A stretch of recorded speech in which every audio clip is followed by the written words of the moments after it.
Magandang hapon po sa inyong lahat, mga minamahal ko mga kababayan. Sumuli po, nandito na naman po tayo, no? Dito po sa ating programa, Reaksyon Mo Birada ko. At syempre, bago lahat, binabati muna po natin na lahat po ng ating mga kababayan, Luzon, Visayas, Mindanao. Maging ating mga kababayan sa abroad, syempre, no? Lalong-lalo na kay Ate Vilma, no? So, syempre, ang ating mahal na Pangulong Ferdinand Marcos Jr., maging ating minamahal na First Lady Liza Araneta Marcos. Okay, excuse me. Pag-uusapan natin ngayon, mga minamahal ko mga kababayan, ito pong si Amy Marcos at maging ang ating mahal na Pangulo. Alam niyo mga minamahal ko mga kababayan, na dahil po sa naging pahayag po nito ni Amy Marcos o dahil po sa kanyang matinding paninira o desperadong paninira, marami po sa mga kababayan natin sa Ilocos o Ilocos Sur o Ilocos Norte ang talagang dismayado po sa kanya. At balita ko, sa 100% ng mga Ilocano, halos 99% ang galit ngayon dito po kay Amy Marcos. Dahil po sa ipinakita niya yung kanyang pagiging luka-luka. No? Dahil sa pinakita niya yung tunay niyang hindi pagka-Marcos. Kasi alam niyo mga kababayan, kung talagang anak ito o kapatid ito talaga ni Pangulong Ferdinand Marcos Jr. sa dugo, kahit anong mangyari, never niyang gagawin ito. Never niyang gagawin. Bakit?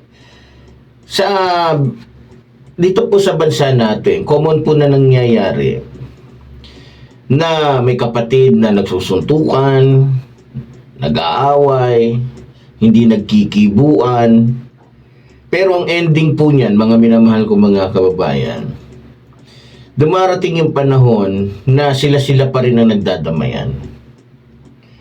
Ako, sa akin lang ilang beses akong hindi nagkaroon ng hindi magandang sa aking mga kapatid. Pero dumating yung punto na nawawala yun Napapatawad ko sila, napapatawad din nila ako kung ako may pagkakamali. At dumarating sa punto na bagamat meron kaming hidwaan, kapag may naririnig ako hindi maganda tungkol sa aking kapatid, bagamat galit ako sa kanya, pero nagagawa ko pa rin siyang ipaglaban sa iba. So, ibig sabihin na nanaig pa rin yung pagiging magkapatid ninyo. No? Dahil iisa lamang yung pinanggalingan ninyo, iisang ama, iisang ina.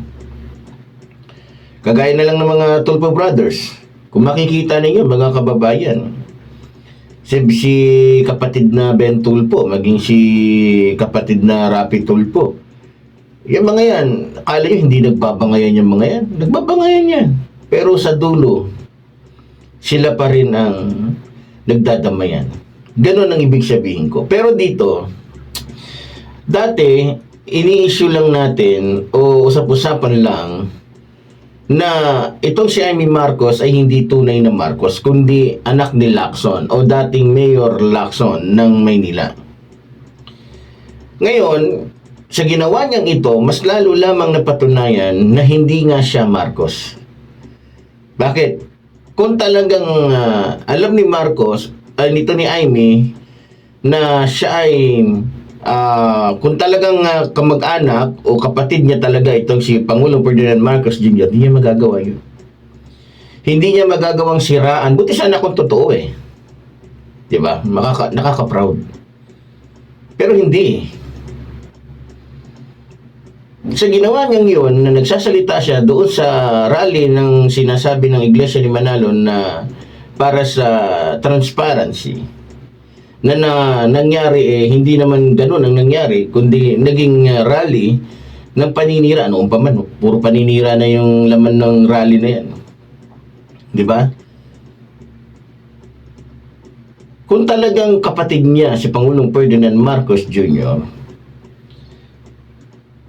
pwede niyang kausapin kapatid niya Kung hindi naman pwede rin niyang, di ba, hindi sa ganung sitwasyon, hindi sa ganung rally ng di ba? So lumabas tuloy, mas lalong napatunayan natin dito na hindi sila magkapatid. Bakit? Hindi gagawin ng tunay na kapatid yun dun sa kanyang kapatid. Sangayon ba kayo? Sangayon ba kayo sa sinasabi ko na kung talagang kapatid ni Amy Marcos, ang ating mahal na Pangulo, hindi niya gagawin yan? Ikaw nga, di ba? Tayo nga eh. Kahit pa sabihin natin mali yung kapatid natin. Lahat ng tulong, lahat ng magagawa natin, lahat ng pag-cover gagawin natin eh. Di ba? Ngayon, maraming mga tanong na sumasagi ngayon sa isipan po ng ating mga kababayan. Unang-una, sabi po ni Amy Marcos, adik daw ang kanyang kapatid. Mas lalo daw lumala dahil kasama daw ditong nagda-drugs yung first lady, yung mga anak. Samantalang makikita naman sa pagmumuka ng ating mga Pangulo, first lady, maging ng kanyang mga anak, sa itsura pa lang makikita mo na hindi. Di ba?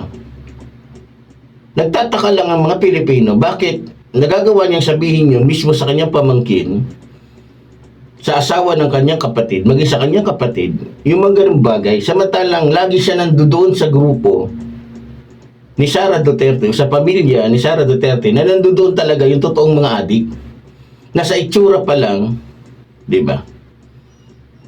Adik. Ano bang sabi ni Ramon Tulfo? Yun, si Ramon Tulfo, kaibigan yun ni Digong. Di ba? Although magkaibigan sila ni Digong, mismong si Ramon Tulfo na ang nagsabi doon sa isang interview. Di ba? Anong sabi ni Ramon Tulfo? Eto, panoorin natin. Hindi ako PBBM, hindi rin ako Duterte. Kasi si Duterte, kaibigan ko, di ba?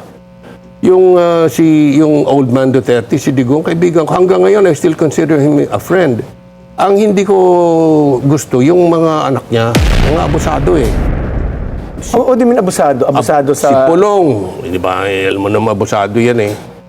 corruption you mean or ugali? Corruption, ugali na nanununtok. Pwede mo magtutukan mo ng kutsilyo yung si Sara na may kapansanan sa pag-iisip. Yun namang isa na maraming tato. Hindi mo malaman dito. Grabe yung tato. Si Baste? Oo, si Baste. art daw yun eh. Mon art. Art? Sa atin, hindi ano yun eh. Ako ba? May art na rin ako. So yun, di ba? Malinaw po mga kababayan. Yung isa, baliw, may tama sa utak. Yun, sinasabi niya na, si Sara Duterte. Si Ramon Tulfo na may sabi nun ha, kaibigan mismo ni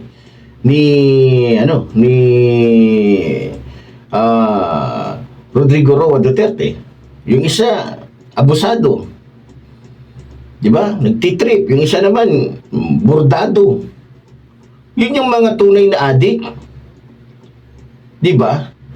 Kaya, alam na alam ni Amy Marcos yun eh, na hindi totoo sinasabi niya. Pero bakit niya ginagawa ito?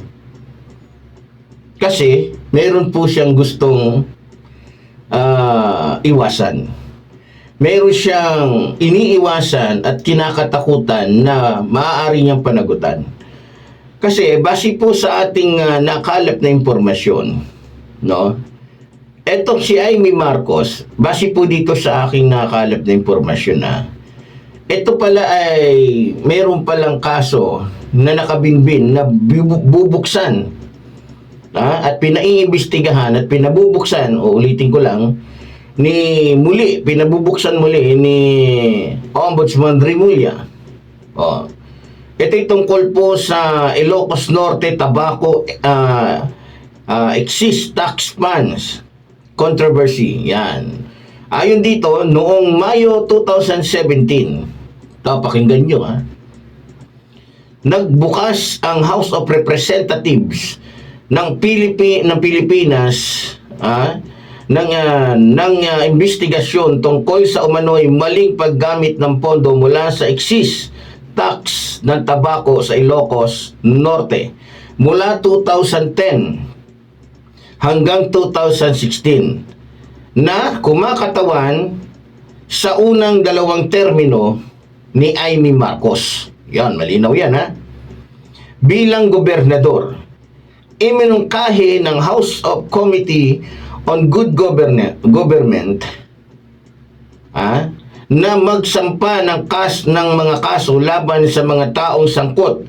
Kaya nagpasimula ang Office of the Ombudsman ng sarili nitong pending investigation. Yan. O pending investigation upang matukoy kung bubuksan ang isang formal na investigasyon.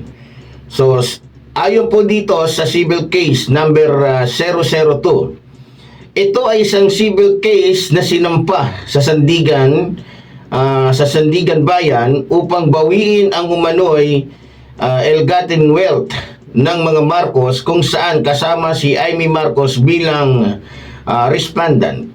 Mga kaso sa yan, okay, doon na lang tayo. So yun ang kinakatakutan ni Amy Marcos. Balita ko, milyon-milyong halaga ang involved dito. At hindi lang yun. Siyempre, pag napatunayan ito, kukunin yung ari-arian ni Amy Marcos. So ito pala yung malalim na dahilan kung bakit nilaglag niya, o hindi nilaglag, iba kasi pag sinabi kasing nilaglag, totoo yun eh. Kaya pala siniraan niya mismo ang kanyang kapatid dahil lamang sa takot niyang mawala sa kanya yung kanyang mga ari-arian. Kasi malinaw na sinasabi na babawiin yung ill-gotten wealth. No? So siguro, sa takot ni Amy Marcos, dahil kinalaban nga niya si Boying Rimulya, alam niya na kapag binuksan ito ni Boying Rimulya, ubos ang yaman ni Amy Marcos. No? So kaya pala ayaw ni Amy Marcos na itong si Rimulya ang maging ombudsman dahil mabubuksan yung sikreto niya dyan sa ombudsman. Dahil kaya hindi yan natuloy dahil kasabwat nila yung dating ombudsman dyan na si Martires o si Manuel Martires, na kung saan isang hinayupak, isang gago, isang siraulong ombudsman. Biro mo lahat sikreto. Galit pa siya kay ombudsman Crispin Rimulya dahil hinahayag daw lahat. Ano pakialam mo? Buti nga yan, hinahayag sa lahat eh. Ikaw, puro sikreto kang putang ina mo ka eh. Nung kung hindi pa hinukay ni Rimulya yung kaso ni Villanueva, hindi malalaman na dismiss na pala. O ba't mo nilihim yan? Diba? O, ba't niya nilihim? Alam niyo kung bakit? Kaya niya nilihim na dismiss na si Villanueva dahil sa natatakot siya na maraming aalma pag dinismiss niya yun. Maraming magtatanong at maaaring ika-impeach pa niya. Diba? So, yun ang dahilan kung bakit ayaw pala ni Amy Marcos na maging ombudsman itong si Rimulya dahil mahuhukay. At balita ko, dahil alam nga na First Lady Lisa Araneta Marcos, yung katiwalian niyang ito, na pwedeng sabihin ni First Lady Lisa Araneta Marcos kay Boying, kaya nagpupumiglas siya na maging ombudsman ito, at eto na. Dahil hindi niya napigil na maging ombudsman si Rimulya, ang tinitira niya ngayon yung nagtalaga dito kay Rimulya na walang iba kundi ang ating mahal na Pangulo. Alam niya na darating ang punto, darating ang oras na sisingilin siya ni First Lady Lisa Araneta Marcos at ni Boying sa kanyang mga kawalangyaan.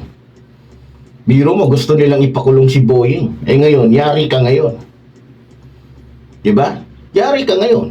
Ikaw ngayon ang makukulong. Ngayon, para hindi matupad ito, para maharangan niya, maliban na gumastos sila ng balita ko, talagang grabe yung ginastos nila sa rallying ito. Biro mo, si Chavit Singson pa lang. Dito sa ating screen, makikita nyo. 5,000 kada isa. Masiguro lamang yung dami ng pupunta doon sa rally na yun. Diba? 5,000, sinong hindi sasama? 5,000 kada isang punta. Hindi pag 2 punta, di 10,000 na. Ganyan binadgetan ng rallying ito, yung ano na yan, para lamang wasakin, sirain ang administrasyong ito. Biro nyo paano ko nasabing ginastosan? Saka nakakita mga rallyista nung umulan ni lahat nandoon sa Manila Hotel. Di ba? Inukupahan nila yun. Pagkain, inumin, nandoon. Yung iba naman, naka-Jollibee, naka-McDo. Di ba? Talagang ginastosan. Bakit ginastosan? Para masiguro na mapapatalisik nila ang ating mahal na Pangulo, pero doon sila nagkamali. Dahil mas maraming mga Pilipino ang gising sa katotohanan. Dahil mas maraming Pilipinong matatalino kaysa sa mga bobo. Mas maraming mga Pilipino ang alam ang tama at mali. Diba? So bumalik tayo kay Amy. So ito na. Dahil nakikita niya na maaaring ito na lamang yung kanyang magagawa at nagbabaka sakali na sa pamamagitan ng kanyang sinasabi o kasinungalingang sasabihin ay makukuha nila, maaagaw nila yung kapangyarihan na hindi naman bagay sa kanila. Akala nila, pag bumasto sila ng bilyon-bilyon, pag nagbigay sila ng 5,000 kada isang tao, para lamang manawagan na patalsikin ang ating mahal na Pangulo, makukuha nilang kapangyarihan ng ating mahal na Pangulo. Doon sila nagkamali. Di ba? Alam nyo, kung talagang tama sila, ito ang masasabi ko kung tama yung rallying ginagawa nila, tama yung proseso nila, at hindi kasinungalingan yung sinasabi nila, hindi nila kailangan gumastos ng ganyan Oo. Kasi hindi naman mga bulag, hindi rin mga bingi, hindi rin mga bobo, mga sundalo at mga kapulisan Ina-analyze din nila Teka, mukhang, di ba? Gusto nilang ipalit si Sara Duterte bilang Pangulo. Gayong ang laki ng atraso ni Sara Duterte sa Armed Forces of the Philippines dahil sa paggamit ni Sara Duterte sa pangalan ng Armed Forces of the Philippines na binigyan niya daw di umano ng 15 million kahit hindi naman. Diba?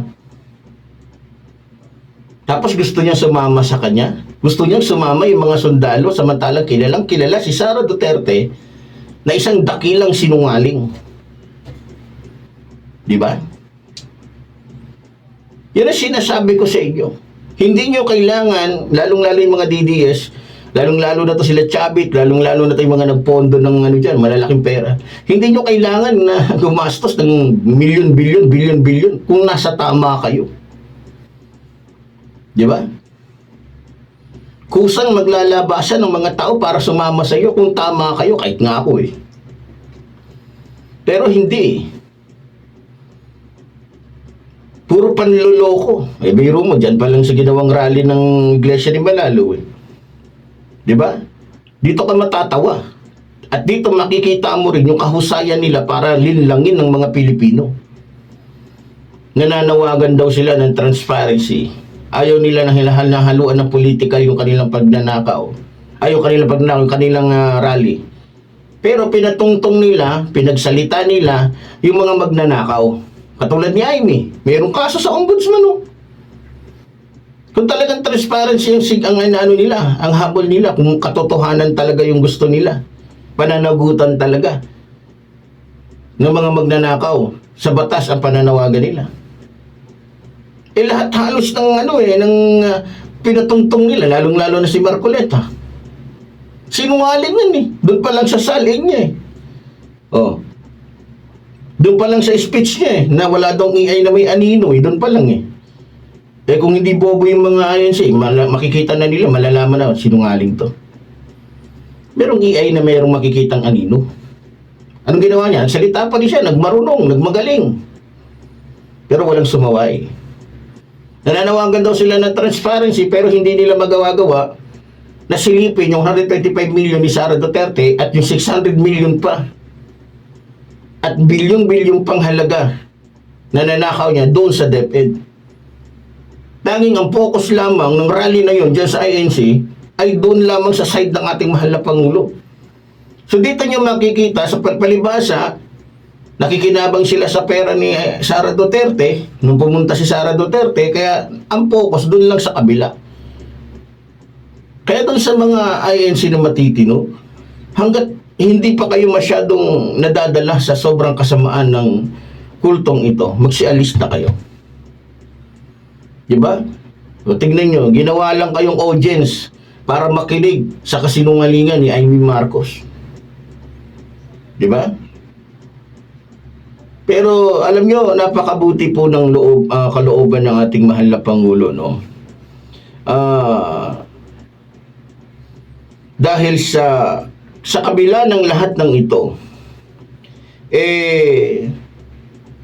hindi po agad na nagpakita ng reaksyon ng ating mahal na Pangulo. At balita ko pa nga, wala pang plano na kasuhan itong si Amy Marcos. Diba? Walang plano. Pero, base sa aking nakakalap na impormasyon, ayon sa ulat, ang desisyon kung magsasampa ng kaso laban kay Amy Marcos ay nasa pagpapasya ng Department of Justice o DOJ o ng Office of the Ombudsman. Sa ating mahal na Pangulo, dahil siya'y totoong tao, makadiyos, laging nasa kanya yung pagpapatawad. Pero dahil nga tayo ay may batas, kaya pinapasabatas po ng ating mahal na Pangulo yung desisyon kung dapat bang kasuhan itong si Amy Marcos. Dito nyo makikita na grabe yung pagiging marespeto ng ating mahal na Pangulo sa batas. Biro mo ha?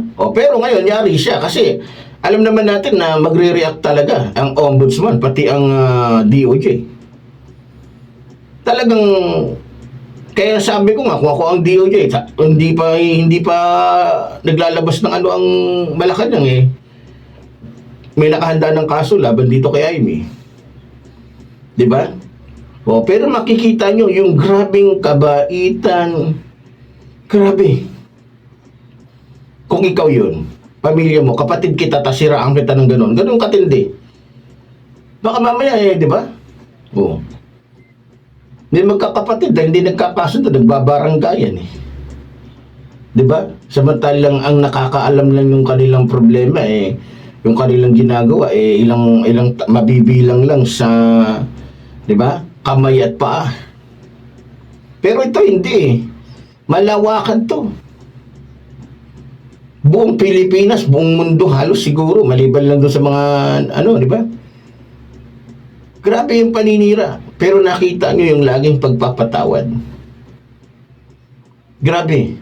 Kaya nga hindi nila mapatalisik-talisik, hindi nila masira-sira ang ating mahal na Pangulo.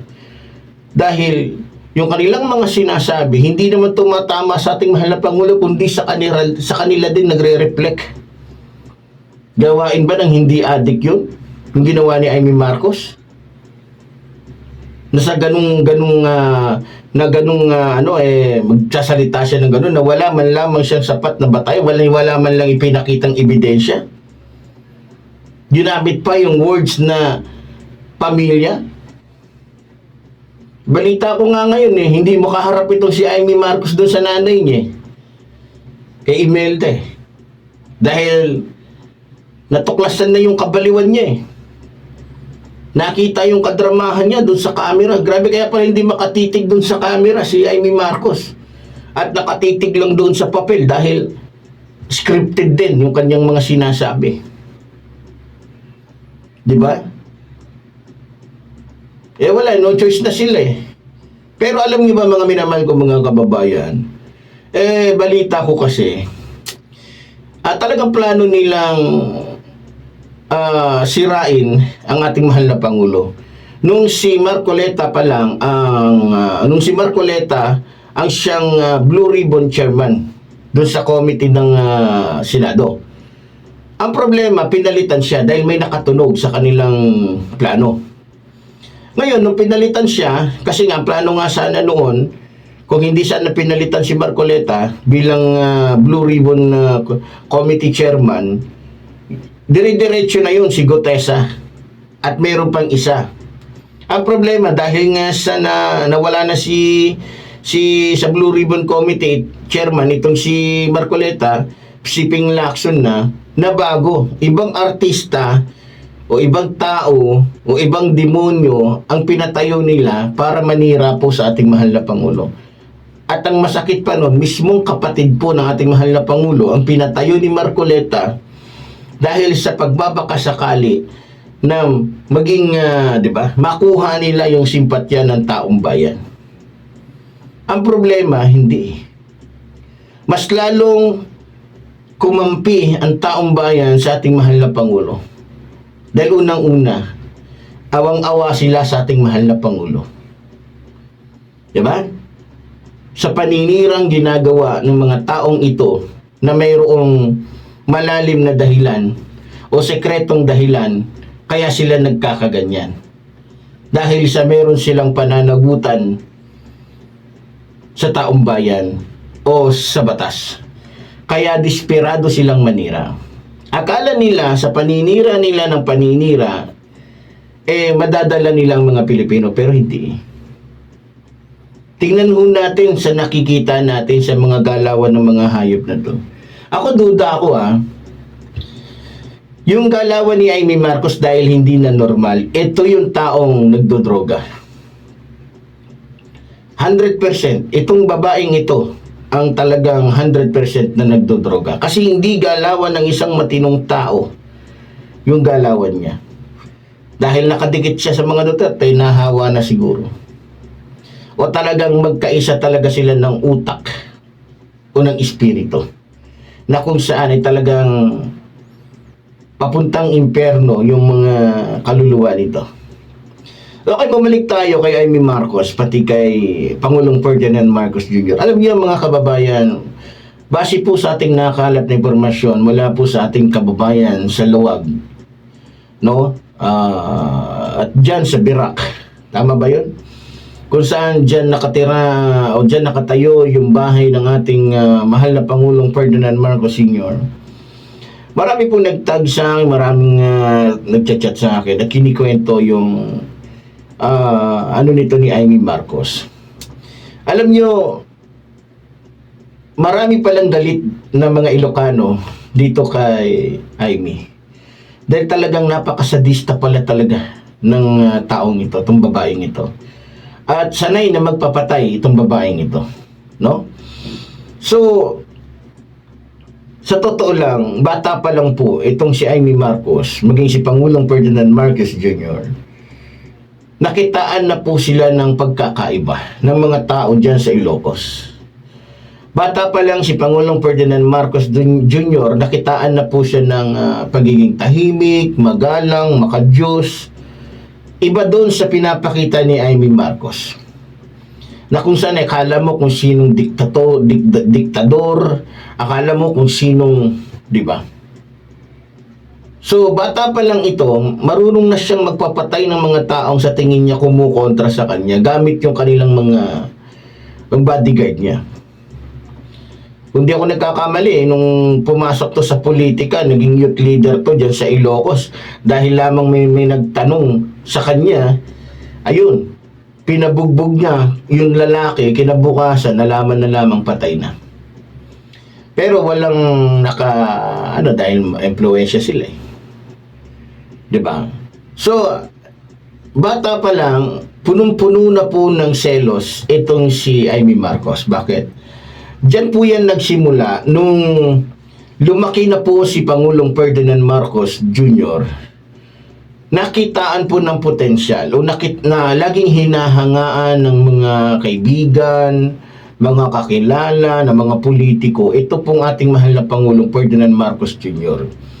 At laging naririnig ni Amy Marcos na ang susunod na magiging o susunod sa yapak ng kanilang ama o ama ni Pangulong Ferdinand Marcos Jr. ay si Pangulong Ferdinand Marcos Jr. Ngayon, sa tuwing naririnig niya yun, naiirita siya, nagagalit siya, hindi niya matanggap dahil gusto niya siya yung laging makarinig, siya yung laging nakakatanggap ng papuri. Ayaw niyang nakikita, naririnig kumbaga ayaw niya naririnig na may natutuwa o may natutuwa sa kapatid niya si Pangulong Ferdinand Marcos Jr.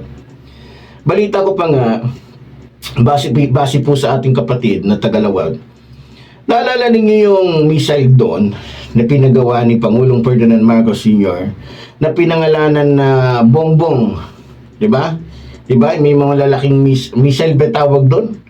Oh, di ba pinangalanan yung mga parang rocket na pinangalanan ng Bongbong. Doon pa lang nagalit na siya. Siguro gusto niya ang nakalagay doon ay me. Di ba? So doon pa lang meron na siyang namumuong galit para siyang sikain. No? At si Pangulong Ferdinand Marcos Jr. naman si Abel. So, habang lumalaki sila, punong-puno ng selos itong si Amy Marcos. Kaya nga, nung nalaman ni Amy Marcos na papasok na sa politika itong si Pangulong Ferdinand Marcos Jr., pumasok din siya agad. Nagpakita siya ng siklab sa kanyang ina o sa mga nakakakilala sa kanyang ama. Ang problema nga lang, hindi naging maganda yung kanyang performance. Ibang-iba doon sa mga naging performance po ng ating mahal na Pangulo. Kaya mas lalong nakikita ng mga taga-Ilocos yung parang bagang nabuhay si Pangulong Ferdinand Marcos Sr. sa katauhan ni Pangulong Ferdinand Marcos Jr. Sa tuwing naririnig niya yun, talagang gigil na gigil. Asar na asar siya. Galit na galit siya. Para gusto niyang ipapatay yung mga taong humahanga sa ating mahal na Pangulo. Kaya ang ginawa niya, yun. Di ba? Kung anong plano ng ating mahal na Pangulo, susundan niya. Gusto niya siya lagi yung makikita. Gusto niya siya lagi yung bida. Para gusto niyang kontrolin si Babong. Ako, ate mo ako dapat yung dito. Ako dapat lumabas na magaling. Ako dapat yung lumabas na mas marunong. Ganon yung style niya. Di ba? Selos talaga, selos. Ngayon, nung namatay na po ang ating mahal na Pangulo, Ferdinand Marcos Sr., mas lalo pong tumindi yung galit nito ni Amy Marcos sa ating mahal na Pangulong Ferdinand Marcos Jr. Bakit? Dahil yung karamihan ng ari-arian napunta po kay Pangulong Ferdinand Marcos Jr. Bakit mapupunta sa kanya lahat ng ari-arian? Halos, hindi kay Amy. Dahil unang-una, bata pa lamang po, nakitaan na po ng pagkakaiba ang dalawang ito. Unang-una, si Amy, spoiled. In-spoiled, pinagbigyan laging spoiled kay Imelda. Maging kay Pangulong Ferdinand Marcos Sr. dahil nga sa pagmamahal niya kay Imelda Marcos. So, nakitaan na magkaiba sila. Si Bongbong Marcos, simple. Bagamat may kakayahan, bagamat matalino, ibang-iba kay Amy Marcos na maliban na bobo, no? Mababa ang utak. Mababa yung utak, ang baba lang yung mataas. 'Di ba? So, nakikita ni Pangulong Ferdinand Marcos Sr. na kung ang mga ari-ariang ito ay ibibigay ko dito kay Amy, mababaliwala. Dahil unang-una, tanga. Pangalawa, gunggong. Pangatlo, abnormal, katulong kaibigan niya. Diba? At pangapat, hindi mapagkakatiwalaan. Dahil sa laki ng tiwala at nakikita ng ating mahal na Pangulong Ferdinand Marcos Sr. sa katauhan ng ating Pangulo ngayon, na siya yun, na kung saan marunong sa buhay, matalino, matapang, simple, sa kanya niya ay pinagkatiwala. Doon pa lang nagkaroon na ng matinding inggit. Namatay po ang ating Pangulong Ferdinand Marcos Sr. na punong-puno po ng galit si Amy Marcos sa kanya. No? So, yun po yung mga dahilan. Alam niyo, sa totoo lang, kung hindi lamang po matindi ang pagmamahal ng ating Pangulong Ferdinand Marcos Sr. dito po kay dating First Lady Imelda Marcos, hindi naman po papayag ang ating mahal na Pangulo na ilagay yung pilido niya kay Amy.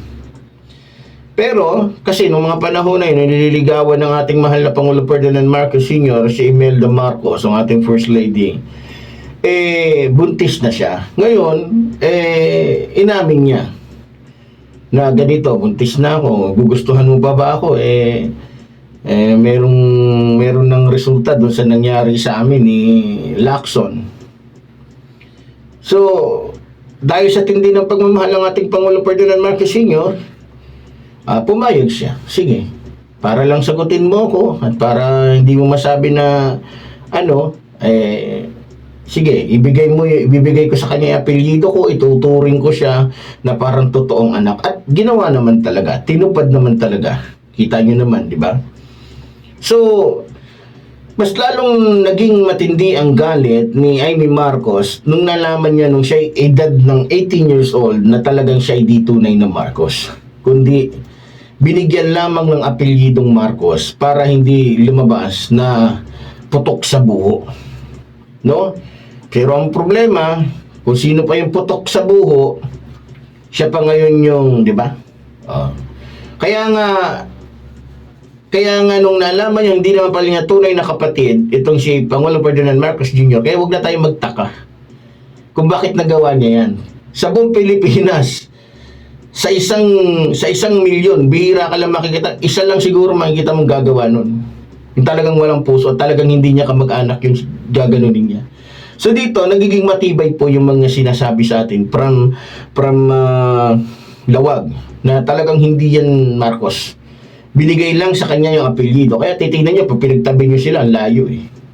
Ang layo. Mas kamukha ni Amy Marcos, yung tatay niyang si Manutok, na kung saan ay pamangkin ni yung founder ng NPA na bossing naman ni Duterte.